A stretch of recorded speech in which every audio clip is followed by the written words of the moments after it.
আমি আজকের এই যে বেগুন দিয়ে আলু দিয়ে মাছের তেল রান্না করছি।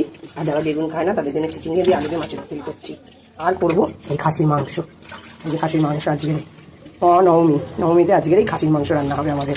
আর যারা মাংস খায় না তাদের জন্য মাছ করবো। দিয়ে মাছের তেল করা হয়ে গেছে, দেখুন দিয়ে মাছের তেল করছি। হয়ে এসে একটু শুকনো শুকনো হবে, এখন শুকনো করার পরে দেখাবো এরকম হয়েছে রান্না। মাংসর মশলা এই যে কষানো হচ্ছে, কষিয়ে তার মধ্যে দেওয়া হবে সব কিছু যা যা লাগবে, আলু বলো চিকেন বলো সব দেওয়া, মটন বলো মটন রান্না হবে। মটনের মশলা কষানো হচ্ছে। এই যে রান্না এই যে হয়ে গেছে। এটা যেহেতু বয়স্ক আমার শাশুড়ি আর কাকিমা আছে, আর এক বোন আছে, সে মাংস খায় না, খাসিও খায় না, মুরগিও খায় না, তার জন্যই মাছ রান্না করেছি। আর এই যে মাছের তেল যে চিচিঙ্গে দিয়ে রান্না করেছিলাম, এই যে সব কিছু 2-3 জনের খাওয়া হয়ে গেছে।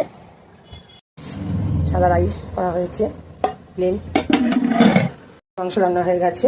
এটা খাসি মাংস, বললাম না 3-4 জন খেয়ে নিয়েছে, তাদের দেওয়া হচ্ছে। আর রান্না করেছি তাদের জন্য এই যে মুরগি মাংস কষা কষা করেছি। দেখুন আজকে এই পর্যন্ত। আপনারা আমাকে বেশি বেশি করে শেয়ার করুন, লাইক করুন, কমেন্ট করুন। টাটা।